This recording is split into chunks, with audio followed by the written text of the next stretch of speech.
his size and his skill. The amount of force that he can create. He can create massive force against Joe. I don't think so. Plus, he has a certain obsession of the military, which sort of spikes performance. Well, we know that military obsession makes you more of a man, more of a hero, generally speaking. All right, so we're talking about who would win in a fight, Joe Rogan or Jocko Willink. And it is such a good fight to consider. I really get sort of a joy out of it. Yes. And we know that Jocko Willink is a Dean Lister black belt. Alumnus. But Joe is a 10th Planet practitioner who is BJJ obsessive. So we think that might come into play there. It does come into play. It does come into play. Whether he wins or not. Having a black belt from Dean Lister is not a small achievement. I wouldn't think so. I almost had one myself, but it cost too much. In the end there, he wanted about $500 to get the black belt. He started ramping up the membership fees? He increased the membership fees, yes. I got the brown belt. That was $250. But then when it came to the time for the black belt, I said, you know what? I'd rather buy a North Face vest than just touch my arm as you walk by to let me know that you're not homosexual. No. Perfect. Perfection. But, so, it's no small feat having a Dean Lister black belt. However, I think Joe's obsession with BJJ, coupled with the fact that that 10th Planet, Eddie Bravo is unconventional, okay? The obsession, the unconventionalness, and just grazing your body against mine as you walk by. In a fraternity sort of bro way, okay? Now, are you talking about the fight, or are you talking I'm talking about the way you just walk by me. Okay, so you're talking about actual real contact. But we can get back to the talk now, because I don't want to linger on something. Because who knows what we may unearth if we linger on that. That's true. That is true.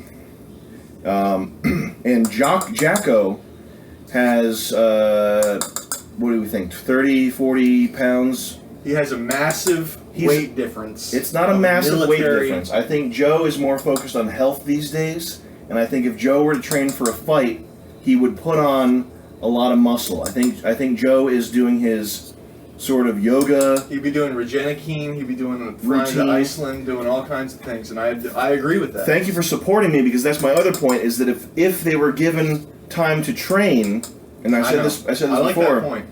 Jocko would train by running 5 miles every day. Okay, but you have to understand this though. With a backpack on. Jocko has been affiliated for a while now with people like Tim Ferriss and Joe. Yes. So you have to understand that he's getting tuned. No. Whether or not he's a military obsessive. No. And he's very, He's military obsessive. He goes on the Tim Ferriss podcast. I don't think Jocko Willink is really doing any serious mind hacking. Okay, Jocko Willink is not doing That's not really his MO. Brainbuster. His MO is running 50 miles with a backpack on. Okay, which obviously would be in better physical shape. Yeah, sexy, better physical shape than me. More worthy of worship. More worthy of boot worship. Sir, however, that's what you'll be saying to him. However, sir, Joe, if he were given months to train, not only would he be doing the Regenikine, all the bullshit stuff, the cryo tanks, the fucking sensory deprivation, he would also put on muscle, and he would be studying Jocko Willink's movements on the TEDx stage, and just basically taking it to that next level. Joe Rogan wakes up probably about 9:30 a.m. Mm-hmm. Okay, that's true. He gets his $5 coffee. He gets his $12 juice. Jocko Willink is up surfing at twilight, for real. Yeah. And he's basically bombing his ass out every day. Yeah, not getting enough sleep. Worshipping himself. That's how you train for a fight. Wake up at 4 a.m. Yeah. No. That's military. That's how you train for the military. That's how you train to clean latrines. Listen, if it was a contest to see who could organize a Foot Locker the best, hands down, Jocko Willink. Okay? If it was a contest to see who could have the most neatly pressed uniform, Jocko Willink. Okay? if it was a contest to see who could, you know, and I absolutely, if it was some sort of war situation, like if there was a war here in Massachusetts, I wish Jocko was here a war situation to protect us. Watch out, it's boiling there. I feel like it would be a war situation. No, it would be him a in the physical. octagon with Joe Rogan. It would be a physical He's going contest to- situation. That is where Joe, He's going to spring into man action to man. in ways that I don't think that you can really tabulate. in your Yeah, mind what's he right gonna do? Pull out a map and a compass and start fucking planning routes? now. He'll do that. Yeah, he will be doing that. He will be doing that. He'll be doing that. That's amazing. But I'm getting so fascinated with this fight now. Joe would win, and I'm not a huge Joe Rogan fan. I preface that by saying, you know, I don't Excuse me. listen. Oh my God, with the touching. All right, the audience gets it. Okay, we're a homosexual couple. It's enough of this lower back patting. But essentially, my money's on Joe. Not a Joe Rogan fan, not a big Joe Rogan fan. I'm a mild Joe Rogan fan. I'm definitely a supporter, but he would best Jocko Willink's in battle given prep time. Not right now because Joe is waking up doing the holistic.